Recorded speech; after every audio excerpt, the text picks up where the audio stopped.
It came, it came, it came, it came. Look what I got. Ooh, so cool.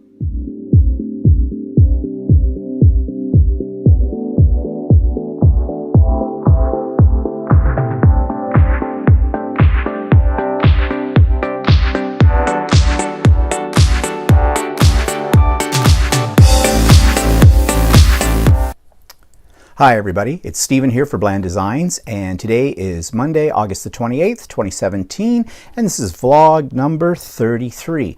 So, what have I been up to this week? A lot of different things. Let's start with my art journal. Bounce right in here. So, I have done a video about this page, and or this layout, and the links are down below, so you can check that out if you're interested. This one's a little different because I decided to do something called inclusions. Inclusions are just inserts that you stick inside your art journal. Gives it a little bit more space, makes it a little bit more interactive. A lot of times people stick tags in the middle and use washi tape or something like that to hold them in. I have a spiral in this book, so I'm not able to do it, so I put them on the edge. And this is what they look like. Now, this is a very busy layout, but I meant it to be very busy. Get a little bit of the glare off. It's hard to get the whole thing in, but you can see these little flaps on the side. And if you want more details about how I did this and the products that I used and things, check out the link below for this art journal layout using inclusions, is what it's called. And let me put this away. Also, I got into the mood to work in my junk journal. Actually, this week, one day I worked for about 3 hours over at Class Act at my local scrapbook store, and you've heard me refer to Class Act before, and it was kind of a dead day while I was there helping out, so I was able to do a page in my junk journal, and this is it. Now, I do not have a video for this because basically you never know what these are going to be like until you finish them. So I had a couple of pictures. That's a really good one of me, isn't it? This is why it's called a junk journal. And yeah, I like working in the junk journal, and I'm getting this ready for my class, and you've seen it before, that I'm doing in October for my regular art journal people. And I'm going to show them how to make a junk journal. In fact, later today I'm going to start working on that workshop, even though it doesn't come up until October. I like to be well prepared ahead of time. Okay, now, what else have I been doing? Okay, I've been doing some painting. Well, actually, you know that when I do an acrylic pour, I save the skins from that, the drippings, basically, that fall down onto, now I was using freezer paper, but now I'm using a silicone mat. This is an idea by Anne-Marie Ritteroff, and it works really well. Actually, it works a little better than the freezer paper. It's easier to get the skins off in one piece. So I take the skins off and then I cut them and I lay them over top of each other, and this is the final piece. And I'm really happy. I'm trying to get this in so you can see the whole thing there. I'm really happy with the way this turned out. This is multiple pieces, not all from the same pour. I cut around them, I cut around the interesting parts, and then I just layer them in a collage effect. Glue it all down with matte medium, and then I've gone over it with several coats of varnish. It's a heavy piece, and this is one of my reclaimed canvases that came from the thrift store, and I think this one turned out pretty nice, actually. It's kind of interesting. Maybe some people will think it's too busy, but I like it. So there's that, and then I decided to try my hand at actual abstract painting. I've done this before, and I've had varied results, but this one I think turned out really great. Lily, I'm not sure what she calls her website. I have reviewed it though.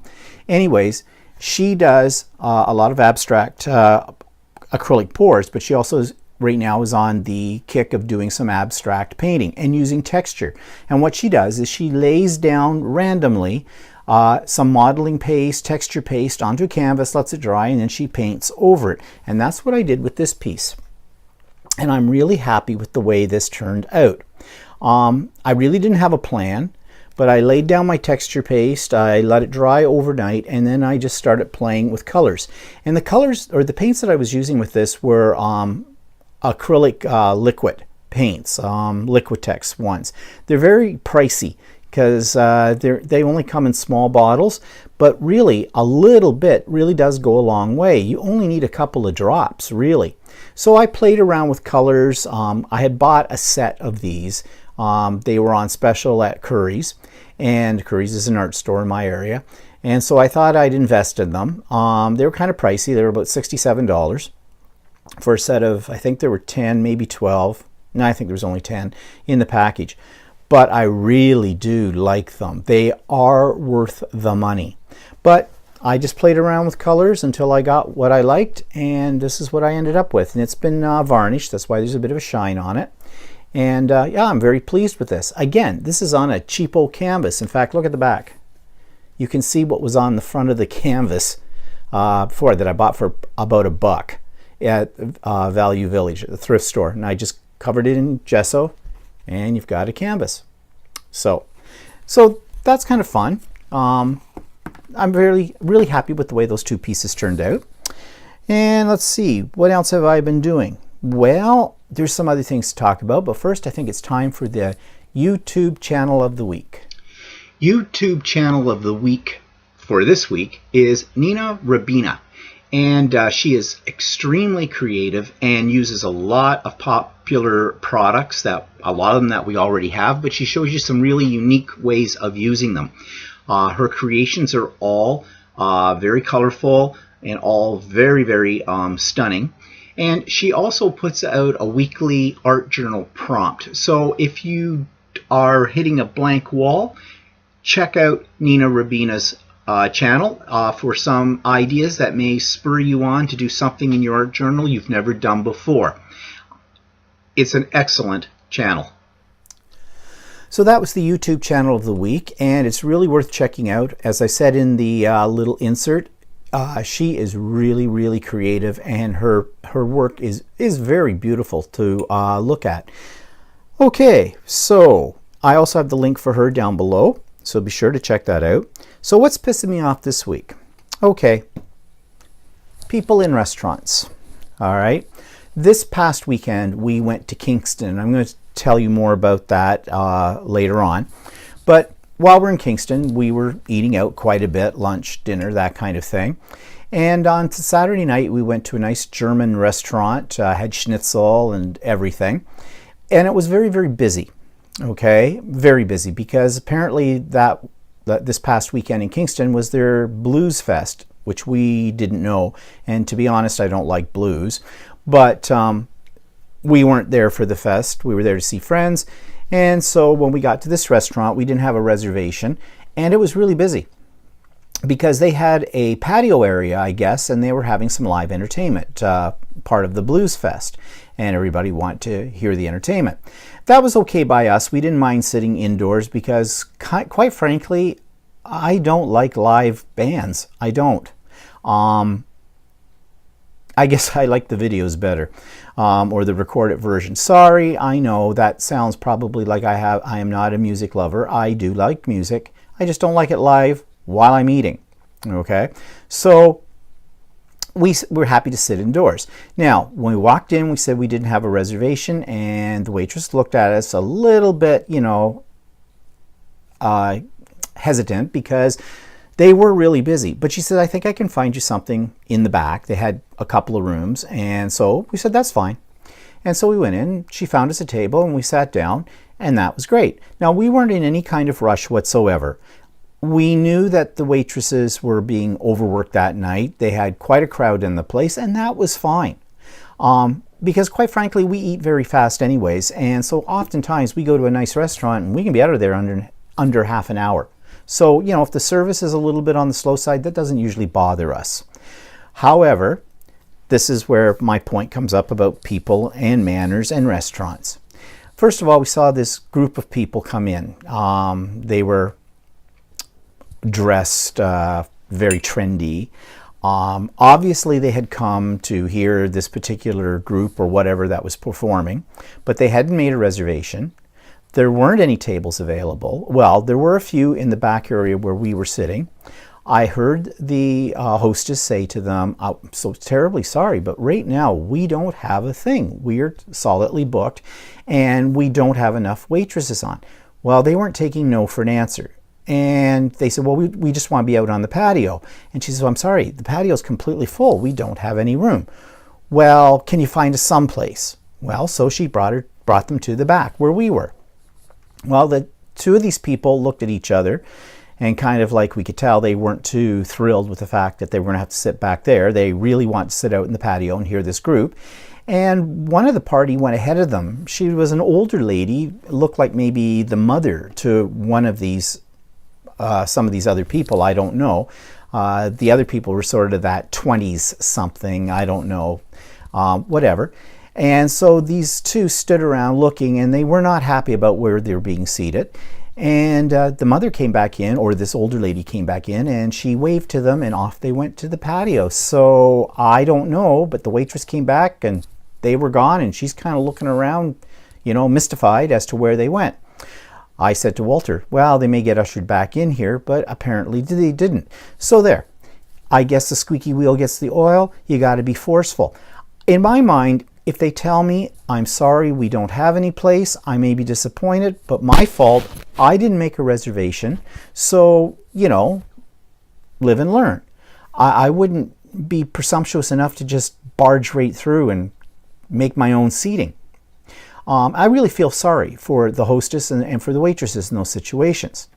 But then it gets worse. Where we were sitting, there were two large groups there celebrating something. I don't know, one group was a bunch of ladies who it seemed like it might have been a reunion or something. They hadn't seen each other for years, and they were talking about school days and things like that. And they were very nice, but they were substituting. Okay, I hate it when you walk into a restaurant, they have the menu laid out, and somebody wants something just a little different that's not on the menu. And even on the menu when it says, please, no substitutions. Or even when they give you lots of selection for substitutions, like you can have fries instead of a salad, or you can have this kind of potato over that kind of potato, or whatever. That seems to give lots of choice, but it never seems to matter how much choice a restaurant might have. There's always someone in the crowd who has to substitute it their way, and they don't take no for an answer. So they sit there, well, could I get this instead of that? And the waitress says, well, I'm sorry, no, you can't. We can't do that. Well, no, but I just really would like that, you know, because, and then there's a list of reasons, everything from health to allergies to I don't know what they come up with, or they just don't like that, or they just think, you know, the world revolves around them. Again, I feel sorry for the waitresses that have to, you know, smile, be nice, but they're in between a rock and a hard place. But again, squeaky wheel gets the oil, because I guess this lady got what she wanted. But then the best one, or actually the most annoying but the most amusing one, at the table behind us. And I couldn't really get a good look at this without turning around and make it obvious that I was staring, and I almost did. But Walter had a view of it all. So this was a large group, probably a family, and there was a young lady there who Walter figured she was probably 19, 20, 21, you know, about that age group. She had ordered something. It was actually, I think she ordered the same thing I did, which was the schnitzel with ham and Swiss cheese. It was sort of a cordon bleu kind of thing.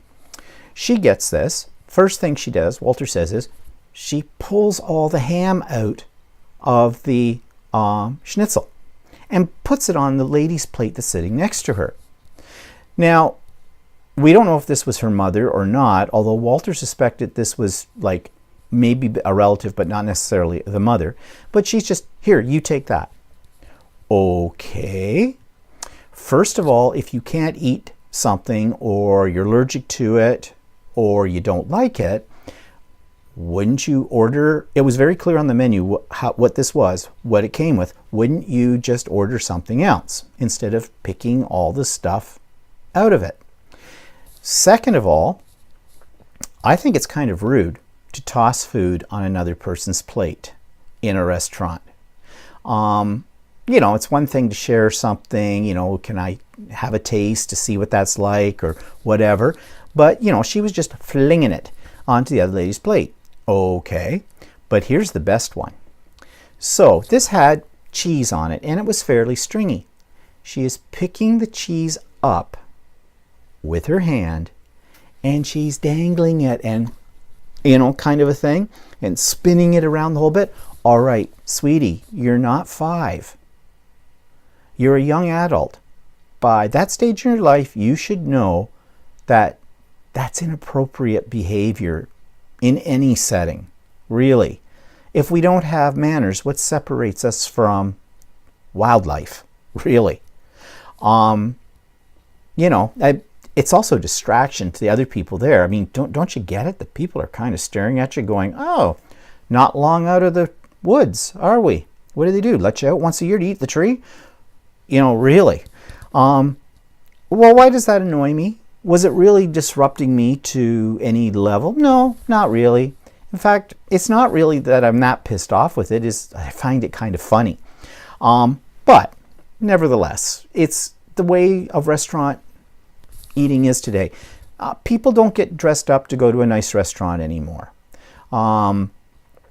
People use their cell phones while they're eating or while they're sitting with other people. Their cell phones are going off in restaurants. There are some restaurants I know that actually ask people to turn off their cell phone before they are seated.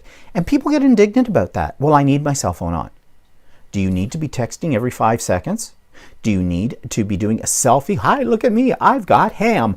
Okay, all this kind of stuff. Do you need to be having a loud conversation while you're eating? Your mouth is full, you're talking on the phone in a loud voice so that everybody else can hear your business? That's just rude. But that's what we've come down to in this society. I blame it on fast food restaurants. Fast food restaurants have taught us that that is what they're there for. It's to grab something on the go, get in, get out. It's not fine dining. So people seem to take that kind of attitude and apply it to nicer restaurants. Also, they're oblivious to the people sitting around them, how distracting and annoying that can be. That's one reason why I don't like live music in a restaurant. I find it very distracting. It's usually very loud. You cannot carry on a conversation with the person or people you're there with. And other people are trying to carry on a conversation while the live music is on. And it's rude to the performers as well, that everybody is trying to talk over their performance. It's just a no-win situation, I think, for everybody concerned. But I guess live bands need to have venues in order to gain a reputation. And a lot of eating establishments like to provide this because it pulls in the clientele. So, it's a vicious circle, I guess. But anyways, so really what's pissing me off is just that there's no such thing, I guess, anymore. I started this by saying people in restaurants. I think more that's pissing me off is there's no such thing as fine dining anymore. It's no longer an art. It's just basically piggies at the trough. That's all it is. Okay, enough about that. Now, that would make it sound like my weekend was not so good. Oh, no. My weekend was very good. So I think I'll jump right into that right now. We were in Kingston for the weekend. And, of course, if you're not Canadian or from Ontario, you may not know exactly what Kingston is. But Kingston is a very historic city on the St. Lawrence, at the mouth of the St. Lawrence River, which runs into Lake Ontario. And I actually went to... or lived in Kingston for a year while I was doing my teacher's college degree because they have Queen's University there, one of the most prominent universities in Canada. And I'm not bragging, by the way. I was only there for 1 year for teacher's college. But Kingston is a really nice city. It's got a great downtown. It thrives off of tourism, so it's got a lot of places to eat on the waterfront. And it's a very nice city. So we have been to Kingston before. There's some historical things to see. You can do a penitentiary tour. You can do the fort tour, Fort Henry, because it's all part of Canada's history as well. And it's a great place to go if you've never been there. However, we weren't there for any of those things. We were there to see some friends of mine, some friends from my childhood that I have stayed in touch with all my life. Just don't get around to seeing them too often. In fact, I don't think I've seen these people in over 10 years. So we had a really nice visit, a really nice lunch at their place, and it was lovely. It was great. We went up on the Friday, and we're there Friday afternoon. And so we stayed at St. Lawrence College, which in the summertime rents out residence rooms like hotel rooms, which is very cheap. It's no thrills kind of a thing, but the basics are there. And it's about a third of the price of most of the hotels in Kingston. So that was fine. We spent the Friday night, we went to a little pub that's been there forever. The pub was there when I went to Teachers College 37 years ago. 37 years ago, it was a little hole in the wall, but students would go there a lot because the beer was cheap and it was close to our residence. Well, we went there. They cleaned it up somewhat in 37 years, although it was still a little rustic, but that was okay. That's, what do you call it? Had ambience, that kind of thing. It was, kind of fun. But it was karaoke night, which we didn't know. Now, the cruel part in me actually did do some video of a few of the performers at karaoke, which is kind of funny, but I was going to put it in here so you could see it, but then I thought that's kind of cruel. I mean, I don't know those people, and that wouldn't be nice. So needless to say, one thing I'll give them credit for, they had all the guts in the world, or it might have been all the booze in the world, whichever, but it was entertaining. So then on the Saturday, we wandered around, went to a lot of different flea markets, and I'm going to show you some of the things I got at the flea markets because I got some interesting things. And then, of course, we did the downtown, did shopping, did lunch, went back to the room to veg for a while, and then we went out for dinner, and I've already talked to you about what the dinner was at the German restaurant. So all in all, it was a really nice weekend, and the weather was wonderful. It wasn't too hot, it wasn't too cold, it wasn't raining. That made it wonderful. So that was really nice. And what I'm going to do right now, before I go on and show you some of the things that I picked up at the flea markets, is I'm going to insert here just a short little clip of, our condensed version of our weekend in Kingston. Okay, so as I told you last week on the vlog, we were going to Kingston this weekend to see some really good friends of mine that I haven't seen in a long time. And we've just come back to our room at St. Lawrence College. And I said that you can get rooms, any town that's got a university or college in it, check them out to see in the summertime anyways if they have any rooms available, because it's really a pretty good deal. Now, they're pretty basic. This is the room. We just come back from our friend's place, and it's got like 2 beds, it's got a bathroom in it, it's got a fridge, which is kind of nice, and a sink. No television set, but that's okay. It's got free Wi-Fi. And the price is a heck of a lot cheaper. It's a view outside the window. Heck of a lot cheaper than if you were to stay in a regular hotel. I mean, after all, if all you're interested in having a place to sleep, this kind of accommodation works out.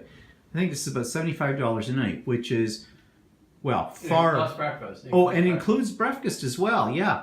Such as it is, sort of a continental.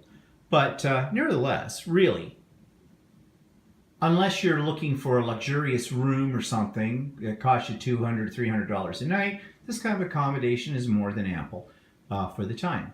So we just came from our friend's place. We had a really nice afternoon there, nice lunch and the whole bit. It was great to see them all again.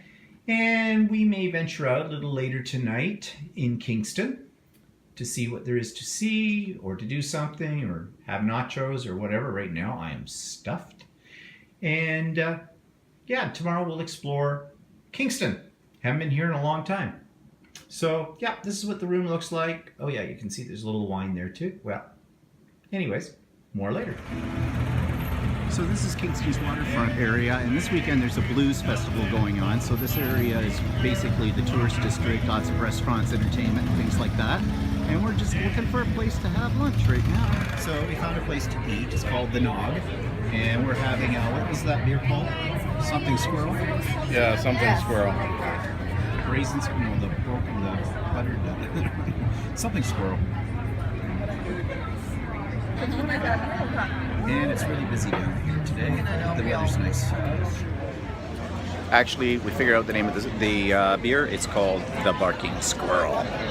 Never heard a squirrel bark. And this is another shot of the center of Kingston.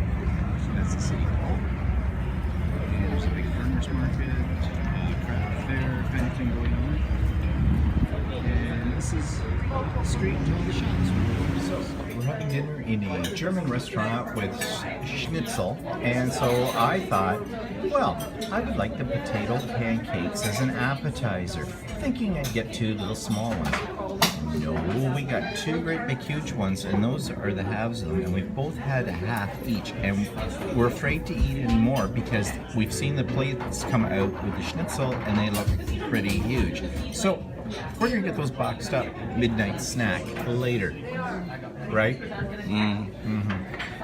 And we're having steins of beer. Of course you have to when you're at a German restaurant. So you got a brief glimpse of what Kingston's all about. So I talked about the flea markets and the stores and things. So let me get my little box of goodies over here and I'm going to show you what I bought. So we were in one little antique flea market space, and they had a lot of old books, and I'm always looking at old books for potential for collage pages and background pages and art journals. And I found this, The Essential History of Art. And I am going to destroy this, but inside it has all of these. Actually, it's almost a shame to destroy this book because, you know, it's got all the famous artwork that's out there and that kind of thing, and tells you a little bit about it.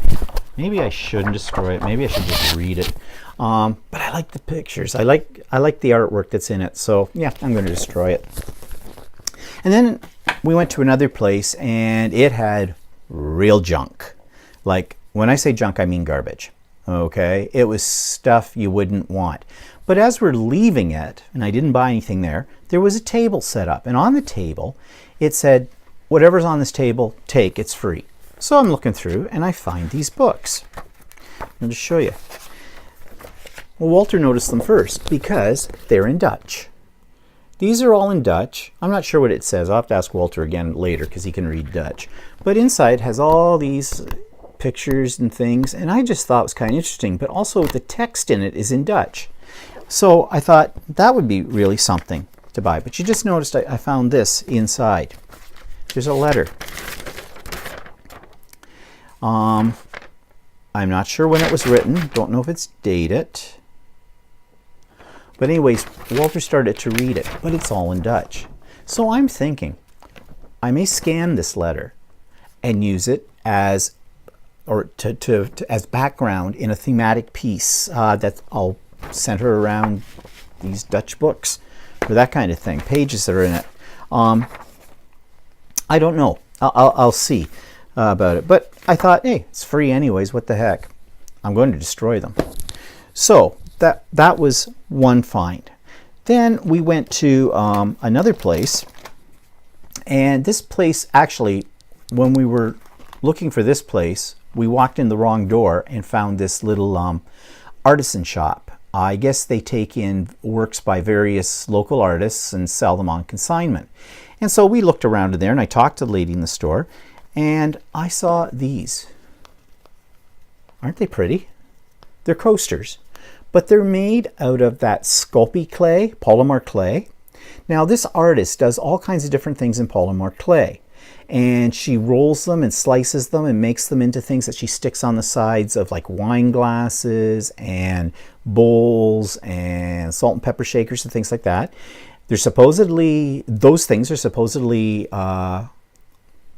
dishwasher proof and all that kind of stuff, but they're really nice. And I'm talking to the lady that runs this shop, And she says that this woman is some sort of, there was a name for it, and I don't eat sushi. So those of you that are into sushi would know what I'm talking about. You know, they have those bamboo mats that they roll the rice and the fish or whatever all up into. Well, she's a master of that apparently, and that's the method she uses to create her works of art. She puts in her colors of clay, and she rolls them and she slices them in certain ways and gets the things out of them. And I guess the beauty of that is, because she's such a master, she can duplicate most of the stuff. So it's not really a one-off. This lady who does these things, she has a website. She's in a place, Gananoque, that's not too far away from Kingston, and she sells it stuff online, and you can go. She's got a gallery and the whole bit. I suspect that what these are were the leftover pieces that she had, and she's just put them all together to create these little mats. They were not a bad price. They were $3.50 a piece, or $3.95 a piece. Says that on the back, or 4 for $12.50. So I bought 4.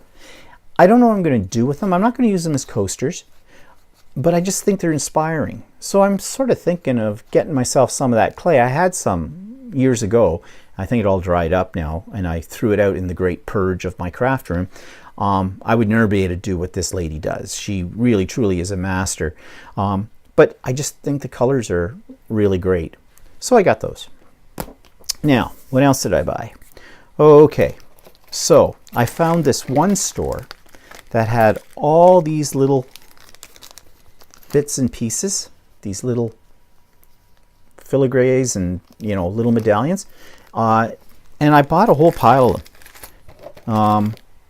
There's some little beads, kind of a thing. This is miscellaneous little pieces, hearts and stars and suns and spirals and wings and things like that. And yeah, I bought all of those because they were cheap. Some of the bigger pieces were 50 cents a piece. Some of the smaller ones were about 25 cents a piece. So I bought a pile of them.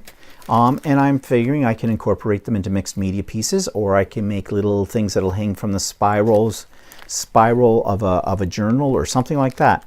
I'm always looking for cheap pieces of jewelry to do things with. And I found this piece out on the street in a vintage jewelry store, and I thought this was cool, and it was on a table outside the store, and it said whatever was on the table is $5. So I went in and grabbed it. Now the lady tells me that she thinks it's Middle Eastern, and she also tells me she thinks it's very much tarnished now, but she thinks it's low-grade silver. I told her I didn't care. I just thought the pattern was nice, and I'm going to hack it to pieces anyways to use it in stuff. But, you know, kind of an interesting find. Oh, I also, in that same store that I got all these little bits and bytes into, they had some buttons that I found, which this company, it's Forever in Time. You can find this company in dollar stores, in the Dollar Tree, in Dollarama, that kind of thing, in Michael's, wherever. I just saw these buttons, and I guess maybe because of this button sort of stood out, and I think it was only $2. Yeah, so I picked those up. Not sure what I'll do with them, but again, pieces for mixed media. Speaking of which, other finds in some of these antique places that I was in. I was looking at the jewelry, and I found this piece. It's missing one stone, but that's okay. But I think I take the chain off that. That's going to make a really nice focal point in a mixed media piece. It also had matching earrings as well. So I might leave them in one piece. I may take pieces of them, get it turned the right way here. I might take some of the pieces. Okay, that's not the right way. That's the right way. I might take some of the pieces off or whatever, or maybe I'll just wear them to a fancy restaurant. What do you think? Also, another set, this in turquoise. And these pieces were like $5 for them. So, you know, that's okay. And there's a bracelet that goes with it as well, which again, you probably hack these pieces off the bracelet part and use them as elements. So that was kind of neat. Oh, here's another, I forgot about this one. This came from that store where those other little pieces were too. These were not 50 cents. These were, I think, $1.50 a piece, and I bought 2 of them, but I really like them. Okay, so those were some of my finds in the thrift stores, but of course there was a Michael's up there. Have to have some coffee. And so I had to go into Michael's because, guess what I had? I had a 50% off coupon. Had to use my 50% off coupon. So in I went. Well, actually I went in because I wanted to see what they had in this particular store out in Kingston in terms of the CRICUT Maker and accessories. And you saw the introduction. I'm coming to that. So hold your horses. So I saw this that I bought, and I've seen Tim Holtz demo it, and I'm thinking, do I really need it? No, I don't really need it. Do I really want it? It's a toy. It's another machine. And you heard in my last vlog how I'm addicted to machines. But it's expensive. It's like $37. So, but I had a 50% off coupon, so I bought it. And it is the tag press. And it makes those round tags, so you can just punch out a tag out of your cardstock or whatever, a photograph kind of a thing, put it in here, it crimps the ring around it, and you've got a tag. And I bought some extra tags in various sizes for it. Haven't tried it yet, haven't used it, but and I have a feeling I won't use it all that much, but I had a 50% off coupon. Yeah.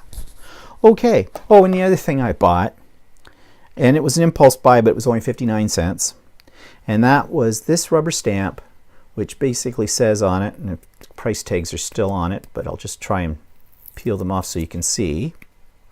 But it says, get this off a little bit. Yeah, these price tags are really good for pulling off on things. Okay, I'm not doing a good job of this, but that's okay. You get the point. Canada Pride. I thought that was kind of cool. I don't know if I'll ever use it, but for 59 cents, what the heck. So those were a lot of the finds that I came to over the weekend.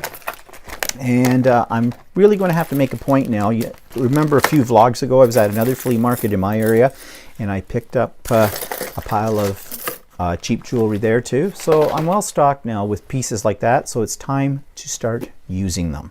So I'll see, maybe this week I'll do something. Oh yeah, there was another store I went to in Kingston which I was fascinated with, but the owner of the place was a bit snotty. It was a place where they made handmade journals, but done in the traditional formal style of bookbinding. And I'm really interested in bookbinding. I have done some bookbinding myself, but not on the scale that this particular lady was doing them at. They were beautiful. I wish I'd taken some pictures of them to show you. But the covers on them were gorgeous. They were leather. They were done in of various styles, abstract, more traditional. And she was up at her counter and she was doing something to a huge old book. I think it was an old Bible, and it looked like she was probably had restored it, and she was rubbing something into the cover of it, leather. So I just asked her, I says, you know, what are you doing? I'm repairing a book. Okay. You know, so are you like, I'm conserving it. All right. So what is it that you're putting on it? Well, there's a lot of things that I put on it, and it's just way too complicated to explain. Wow. Okay. You're really selling your business to me. Not. You know, like with an attitude like that, I guess you just have a storefront as a hobby. You don't really need to sell anything. And at the prices you're charging for your journals, like $145 and up, I would think that you probably don't do a whole lot of sales in any given day. And with an attitude like that, I don't think you're going to do any sales at all. But I had mentioned to her that I was interested in bookbinding. Well, no. No.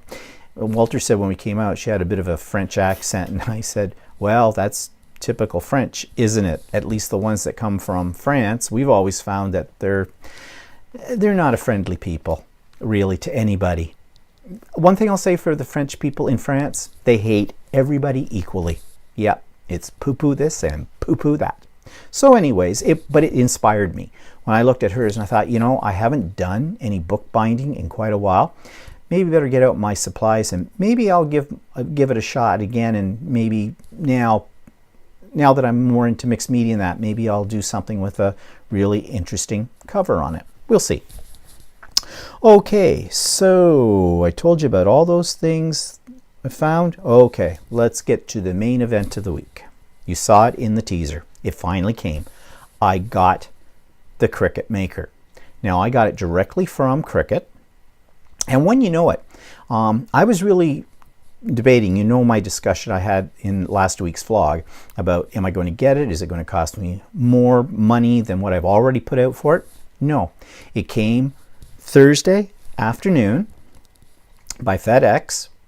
I didn't have to pay any additional duty on it or shipping or anything like that I hadn't already paid. And there it was. And I got set up and I did the project that comes with it just to try out the way it cuts and everything. And it's beautiful. And I'm happy I have it. Now, I haven't done anything with it because it came on Thursday. We left on Friday, didn't get back until Sunday. So I haven't really done anything beyond the starting project with it. But I've got plans for it. In fact, I bought a few things to really take advantage of the rotary cutting blade it comes with. There's a piece of the material cut out that came with the starter. It cuts this little piece out to put on this card, just as a demo. It worked really well. So I also ordered from them some of their material. Now, Michaels has this. In fact, this is the thing. I went around last week to the Michaels and discovered that they had the CRICUT Maker there in their store. They want $499 for it, Canadian. I paid $399 for it, American. I paid $14.95 American for shipping. Walter worked it all out with the exchange rate, shipping and that. I actually got it for about $35 less than if I had bought it here in Canada. That's not why I ordered it from CRICUT. I ordered it from CRICUT because I didn't figure the Michaels up here would get it that soon. Funny they did. But they still don't have a lot of the accessories for it. So the stuff I'm showing you here, I ordered from CRICUT as well. So I ordered their, I think there's about 4 different packs of fabric. And I think each piece of this is, I think there's a yard, maybe not a yard. 5 pieces, 12 inches by 26 inches. So not quite a yard in here. But I just bought these just to give it a try, to experiment with the cutting of material. I also bought a couple of the fabric pens. These are washable. And because the new CRICUT has patterns and it'll mark out on your pattern where you're supposed to sew and cut and all that kind of stuff with the pens, you'd want these. Funny, they don't come, the CRICUT Maker doesn't come with these. It comes with a pen, but it's just an ordinary, like one of the CRICUT pens that works in any of the machines. That old pen. You would have thought, because they're really pushing the fact that this will now cut, you know, material and suede and leather, that they would have come with one of these. These are not expensive. At least I paid $2.99 a piece for these, American. And they had these in the Michael's store that I was at in Kingston, and I think they're $3.99. So they're not an expensive item, but I got 2. I also got printable fabric, which I haven't taken out of the package yet. It's almost like a canvas by the looks of it, but it's adhesive-backed printable fabric. So I thought, well, I'll give that a try. I think that was $9.99 American. I think in Canada, it's probably about $14.99. And I also bought felt. 2 sampler packs of felt. I think there are 10 sheets in each one of 12 by 12. So I think, yeah, but single colors. You can see the colors on the back of this one and the colors back of this one. So again, I'm not really big into felt things, but I thought I'm going to put this CRICUT Maker through its paces here to see what it can do. So I got all of that, and so this week, among other things, I'll be experimenting with the CRICUT Maker. Okay, so what's that take me to? What have I not talked about? Yeah, okay. Oh, all right. So last week I also worked, as I mentioned, for one day, well, for 3 hours at Class Act, and that was kind of fun, working in the new store. It was kind of dead, though. The owner of the store was teaching a class, and the person that works with her on a regular basis was away on holidays, so she asked me to come in and manage cash. So that was fine. And let's see, what else? Oh, yes, so last week I started my little new section on ideas that come from various YouTubes that I'm always watching, and I told you I was going to share these ideas with you. I don't know if these ideas are things I'll actually ever get to, so it's like a brainstorm list, but maybe it'll give inspiration to you. So I've got 6 this week that I've gleaned from various YouTube videos. One of them I have done already, but it's worth mentioning again because I've gotten a lot of comments about the end result, favorable comments, and that's doing art journaling on paper bags. Okay, so you saw those. I've given them away now with gifts, but basically using your art journaling techniques on a paper bag to make it into a gift bag. But I'm also thinking of extending that idea into taking several of these bags and making them into an album. Now, I'm sure you've seen videos on YouTube about paper bag albums. I've made a few of them before, but those are usually made out of just plain bags. And I'm thinking, well, now why not mix mixed media and art journaling techniques with this technique to make a neat album? And I'm sure that's not really an original idea to me. I'm sure other people have already done that somewhere out there, but it's an idea. I've got here, make a mixed media tag using layers of corrugated cardboard. Now, I have a video where I did some layering and I did use some corrugated cardboard on it, but I'm thinking of actually doing something where I might die cut or even use the CRICUT to cut out specific pieces from corrugated cardboard. And you know, if you peel off one of the layers of the corrugated cardboard, you get all the ridges. And that can be kind of interesting as a sort of a rustic, antique-ish, distressed kind of thing. Now, make texture plates for jelly plate printing. Now, I have done this in the past. And you can make texture plates. Just simply, you take a piece of cardboard, cut out some shapes with your die cutting machine from like that art foam, that kind of thing, or even out of other pieces of thicker cardboard. You glue them down, and then when you're doing your jelly plate printing, you just stamp them in, and it creates patterns and things like that. But in a sense, it gives it a very organic look to your work. And also it's kind of one of a kind because you're the one that created the texture plates for it. So that's an idea. Project Life. I have got a ton of Project Life cards because when I first got into Project Life, I went nuts and I bought all kinds of core kits. Now I hardly touch the stuff with it. I do occasionally. I get in the mood to do a Project Life page. But I have all these cards. So I'm thinking, what can I do with those cards? Well, maybe I could change them into mini albums. Like, you know, the size of those cards. They come in 4x6s and they come in, what, 3x4 size? You could probably make mini albums out of them, which might be kind of neat. And you could paint on them and do that kind of stuff to it. So I don't know. It's just another idea, a way to maybe use some of them up.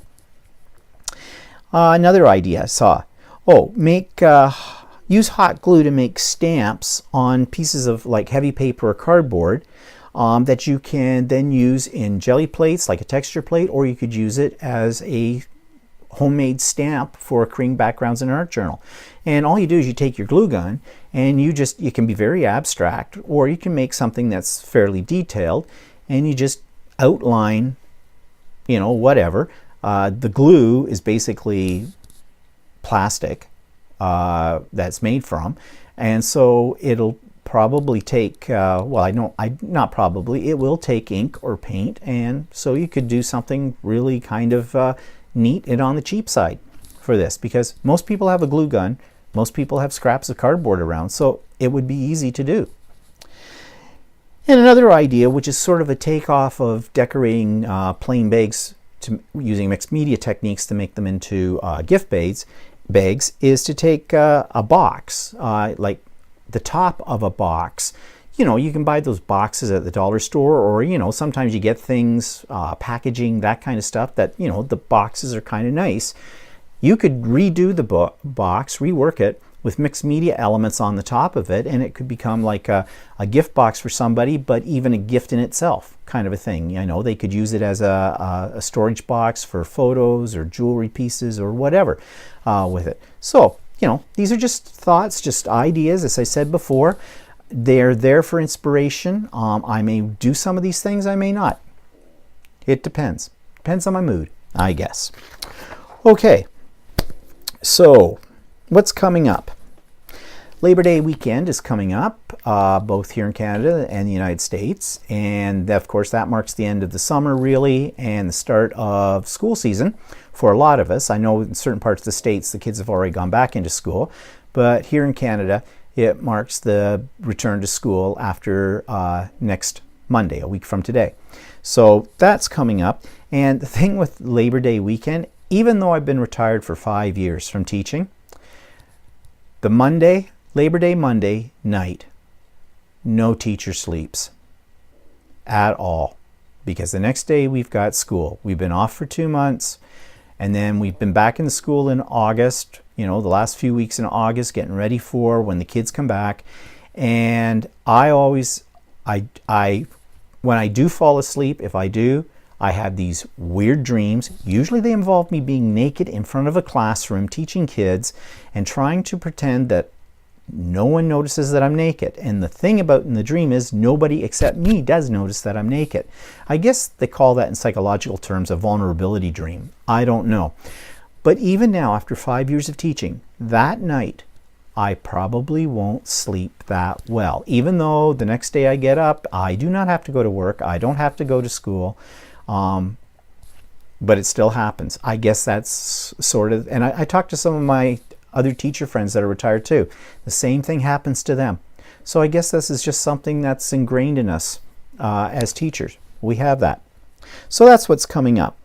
And, well, nothing else really that I can think of. I've got several projects I want to work on this week, and I need to start planning my classes for September and October that I'll be doing. And let's see. Oh, yeah, one thing before I go I want to mention. There have been several of you that have been making suggestions or comments about some of the videos, which is great.